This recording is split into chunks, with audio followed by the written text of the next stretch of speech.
Hi everyone, I'm Mehak Shikarwal, a child psychologist at Hope, a center for speech therapy and autism। और आज हम समझने वाले हैं कि ऑटिज्म स्पेक्ट्रम डिसऑर्डर होता क्या है। स्पेक्ट्रम का मतलब है एक अम्ब्रेला टर्म। इसके अंदर बहुत सारी कंडीशंस, बहुत सारे सिम्टम्स को एग्जिस्ट करते हैं।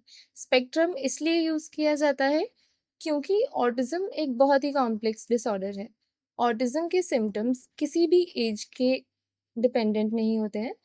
किसी भी एज में कोई भी सिम्टम कोएग्जिस्ट कर सकते हैं। सिम्टम्स दोबारा से रीअकर होना, कम होना, ज़्यादा होना, एक ही सिम्टम एक ही डोमेन का बहुत सिवियर भी हो सकता है, कोई सिम्टम माइल्ड भी हो सकता है और सारे सिम्टम्स कोएग्जिस्ट भी कर सकते हैं। इसीलिए ऑटिज्म स्पेक्ट्रम डिसऑर्डर को शुरू से समझना बहुत इंपॉर्टेंट है। Let's understand. First symptom and the most important symptom is poor eye contact. Autistic बच्चों का पुअर आई कॉन्टैक्ट होता है। अगर उन्हें कोई आवाज़ लगाता है तो यूजुअली वो फर्स्ट, सेकंड, थर्ड आवाज़ में नहीं देखते हैं। और अगर कोई अननोन इंसान एक ऑटिस्टिक बच्चे को आवाज़ लगाता है तो ऑटिस्टिक बच्चे यूजुअली नहीं इंटरैक्ट करते हैं उनसे। सोशल स्माइल कम होती है। अगर हम एक नॉर्मली बच्चे को स्माइल देते हैं तो बच्चा स्माइल बैक करता है, लेकिन एक ऑटिस्टिक बच्चा स्माइल बैक नहीं करता है। अकेले रहना बहुत पसंद होता है बच्चों को। अकेले रहने का मतलब ये नहीं है कि बिल्कुल अकेले रहते हैं। प्राइमरी पेरेंट्स मदर और फादर के साथ इंटरैक्ट करना पसंद होता है, अपनी पसंद की चीज़ें करना पसंद होता है। थोड़ा बहुत बाहर भी बाकी बच्चों से भी इंटरैक्ट कर सकते हैं अगर हम उन्हें करना सिखा दें तो, लेकिन उन्हें अकेले रहना बहुत पसंद होता है। अगर घर में कोई नया इंसान आता है तो बच्चे अक्सर अकेले रहना पसंद करते हैं। Relating to people. ऑटिस्टिक बच्चे अक्सर अपने से बड़ों से रिलेट नहीं कर पाते। अगर 4 लोग बैठकर, फैमिली मेंबर्स बैठकर कोई गेम खेल रहे हैं, लूडो खेल रहे हैं या खाना खा रहे हैं, बच्चे अक्सर आकर नहीं देखते हैं कि पेरेंट्स और फिर बाकी सारे लोग बैठकर क्या कर रहे हैं। रिलेटिंग टू पीपल वाला स्किल ऑटिस्टिक बच्चों में थोड़ा-सा इन्फर करता है। इसके बाद आते हैं सोशल और एनवायरनमेंटल क्यूज़। नॉर्मली आपने देखा होगा कि बच्चे समझ जाते हैं हमारे एक्सप्रेशंस देख के कि मम्मा गुस्से में हैं या दीदी गुस्से में है। लेकिन ऑटिस्टिक बच्चों को सोशल और एनवायरमेंटल क्यूज़ समझने में बहुत दिक्कत होती है। अगर वो कोई शैतानी कर रहे हैं और पीछे से मम्मा आ रही हैं, that would be a social Q कि वो शैतानी छोड़ देनी चाहिए। लेकिन ऑटिस्टिक बच्चे यूजुअली ये वाले क्यूज़ नहीं समझ पाते। अगर हम किसी डायरेक्शन में देखकर हँस रहे हैं, तो बच्चा उस डायरेक्शन में देखेगा नहीं कि हम क्यों हँस रहे हैं। अगर हम किसी को देख कर के डर रहे हैं तो बच्चा हमारे एक्सप्रेशन नोटिस करके उस डायरेक्शन में चेक नहीं करेगा कि हम क्यों डर रहे हैं। ऑटिस्टिक बच्चे अक्सर अपने पीयर रिलेशनशिप्स भी मेंटेन नहीं कर पाते। अगर स्कूल में उन्हें एक सोशल सेटिंग में बिठा दिया जाता है तो बच्चा फिर भी अपने आप में ही लगा रहेगा, अपने आप में ही खेलता रहेगा, बाकी बच्चों के साथ एंगेज नहीं करेगा, अपना खाना शेयर नहीं कर पाएगा, कम्युनिकेट नहीं कर पाएगा। बच्चे अगर कुछ खेल रहे हैं तो उनको देख तो लेगा, लेकिन उनमें जाकर इन्वॉल्व होने की कोशिश नहीं करेगा। Next domain would be emotional responsiveness. Emotional responsiveness में हमें ये समझने की ज़रूरत है कि ऑटिस्टिक बच्चों को अपने इमोशंस एक्सप्रेस करना बहुत मुश्किल लगता है और दूसरे के इमोशंस को समझना भी बहुत मुश्किल लगता है। कभी कभी छोटी सी बात होगी लेकिन बहुत ज़्यादा रोएंगे, छोटी सी बात पे बहुत ज़्यादा हंसेंगे, कभी कभी सामने वाले के इमोशंस नहीं समझ पाएंगे। हाँ, आपने देखा होगा कि ऑटिस्टिक बच्चे कभी कभी अपने प्राइमरी पेरेंट के इमोशन को समझ लेते हैं। मम्मा को चोट लगी है, आ करके देखेंगे, लेकिन बाकी लोगों के सोशली जिन भी लोगों से वो मिलते हैं उनके इमोशंस को अंडरस्टैंड करना उनके लिए बहुत मुश्किल होता है। वो नहीं समझ पाते हैं कि किस सिचुएशन में कौन से इमोशंस शो करने हैं। कभी कभी ऑटिस्टिक बच्चों को डेंजर का भी नहीं पता होता। उन्हें lack of sense of danger भी नहीं होती है। कभी कभी lack of sense of pain भी होती है कि पेन में जितना उन्हें एक्सप्रेस करना चाहिए उतना एक्सप्रेस नहीं कर पाते। कई कई ऑटिस्टिक बच्चे अपने पेरेंट्स को जाकर के दिखा देते हैं कि मेरी यहाँ पर चोट लग गई है, लेकिन जितना रोना चाहिए उतना नहीं रो पाते हैं। कभी कभी सेल्फ लाफिंग भी देखने को मिलती है या सेल्फ क्राइंग भी देखने को मिलती है, जिसका मतलब होता है कि बिना किसी बात के हंसते रहना या बिना किसी बात के रोने लग जाना। सेल्फ लाफिंग और सेल्फ क्राइंग बहुत ही अक्सर ही हमें देखने को मिलते हैं, बहुत ही रैंडमली देखने को मिलते हैं। Next symptom would be speech and communication के सिम्टम्स। इसमें हमें देखना होता है कि बच्चे की स्पीच प्रेजेंट है। अगर प्रेजेंट है तो यूजुअली ऑटिस्टिक बच्चों की स्पीच डिलेड होती है। अब स्पीच डिले का मतलब ये नहीं है कि बच्चे कभी भी बोलना नहीं सीख सकते। With training and speech therapy बच्चे बोलना सीख जाते हैं और 1 वर्ड और 2 वर्ड्स बोलना बच्चों के लिए बहुत ईजी भी होता है। लेकिन ऑटिस्टिक सिम्टम्स इनमें कैसे इंटरफेयर करते हैं? ऑटिस्टिक बच्चों में यूजुअली इकोलेलिया देखा जाता है। इकोलेलिया 2 तरीके का होता है, डिलेड इकोलेलिया और इमीडिएट इकोलेलिया। इमीडिएट इकोलेलिया में जो अभी मैं बोल रही हूँ वो बच्चा सामने से रिपीट कर देगा, आपका नाम क्या है? बच्चा बोलेगा आपका नाम क्या है? या फिर लास्ट के कुछ वर्ड्स रिपीट कर देगा जो भी वो एक्वायर कर पाया।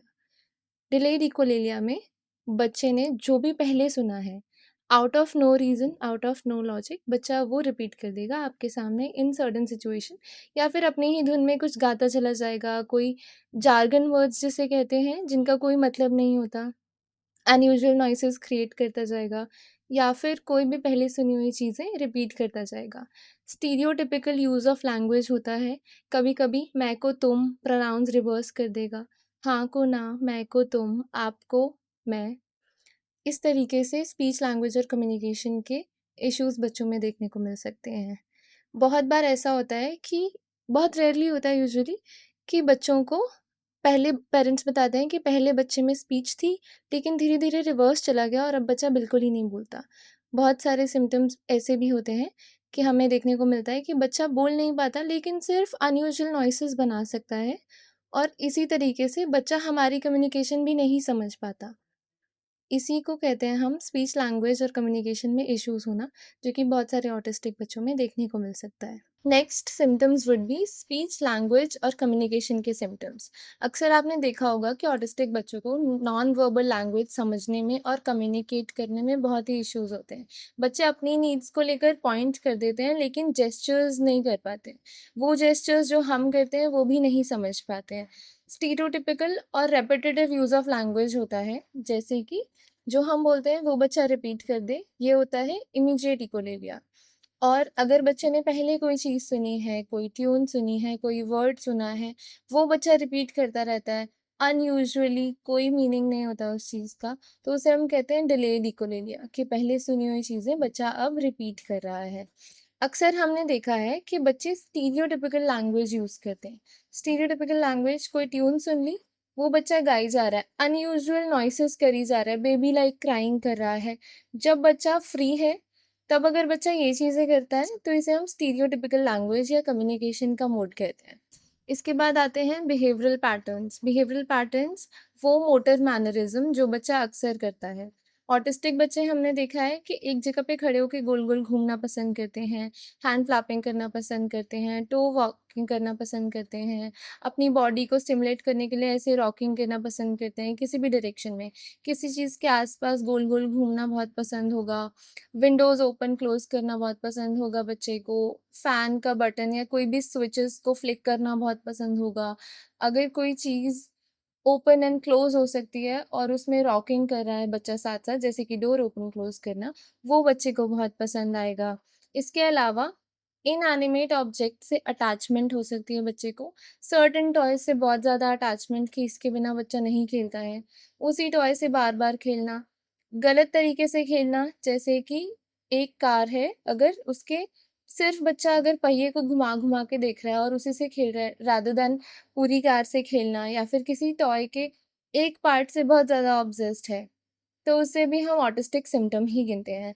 अक्सर हमने देखा है कि बच्चे एक लाइन में टॉयज़ को लगाना पसंद करते हैं या एक के ऊपर एक टॉयज़ को स्टैक करना पसंद करते हैं।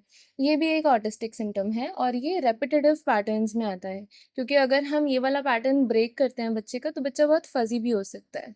इसके अलावा हाइपर एक्टिविटी, अक्सर पेरेंट्स कहते हैं कि मैम ये तो आजकल हर बच्चा इतना हाइपर एक्टिव होता है, हर बच्चा इतना रेस्टलेस होता है। लेकिन ये एक बिहेवियरल सिम्टम है। नॉर्मली जब हम देखते हैं कि बच्चे किसी सिचुएशन में हाइपर एक्टिव होते हैं, लेकिन ऑटिस्टिक बच्चों में आपको जो हाइपर एक्टिविटी देखने को मिलती है, वो आउट ऑफ नो रीज़न होती है, वो एनर्जी एक्सर्ट करने का एक तरीका होता है और वो अपने आप को इन्वॉल्व्ड रखने का एक तरीका होता है, क्योंकि ऑटिस्टिक बच्चों का खेलने का पैटर्न बहुत अलग होता है।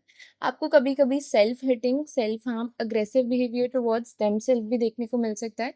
बच्चा सिर को दीवार में मारना पसंद कर सकता है, कोई एक छोटा-सा टैंट्रम थ्रो करे तो सिर दीवार में मारे, अपने आप को स्लैप करे, तो ये भी ऑटिस्टिक सिम्पटम में ही आता है। इसे हम सेल्फ इंजूरियस बिहेवियर भी देखते हैं। इसके बाद आते हैं सेंसरी एस्पेक्ट्स। सेंसरी एस्पेक्ट्स में आपने देखा होगा कि बच्चे अनयूजुअली स्टिमुलाई से या तो ओवर सेंसिटिव होते हैं या फिर ओवर सीक करते हैं। इसका मतलब ये होता है कि ओवर सेंसिटिव होना, कुकर की सीटी को सुनते ही कानों पे हाथ रख लेना, मिक्सी की आवाज़ से कानों पे हाथ रख लेना, तेज़ लाइट्स ना पसंद होना, अंधेरा ना पसंद होना, एक तरह का टेक्सचर ना पसंद होना, लेकिन दूसरे तरह का टेक्सचर पसंद होना। जैसे बहुत सारे बच्चे मशी फ्रूट्स नहीं खाते हैं, मशी वेजिटेबल्स नहीं खाते हैं, खिचड़ी नहीं खाते हैं, लेकिन क्रिस्पी खाना उन्हें बहुत पसंद होता है। एक सर्टेन तरह के कपड़े उन्हें नहीं पसंद होते हैं, वूलन कपड़े नहीं पसंद हैं, कॉटन के पसंद हैं। जितनी भी सर्दी हो, उनको कॉटन के क्लोथ्स ही पहनने हैं, क्योंकि बच्चे का सेंसरी एस्पेक्ट्स अभी अनयूजुअल है। इसके अलावा बच्चे एक जगह पर बहुत टाइम तक स्टेयर कर सकते हैं।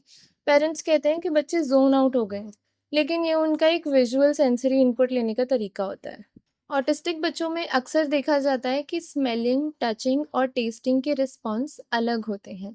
बच्चा चीज़ों को मुंह में डालकर देखना बहुत पसंद कर सकता है, या फिर उसको चीज़ें मुंह में डालना पसंद ही नहीं है। मुंह के आसपास कोई भी टेक्सचर हो, पानी हो, उनका सलाइवा हो, उन्हें वो चीज़ें लेना पसंद नहीं है।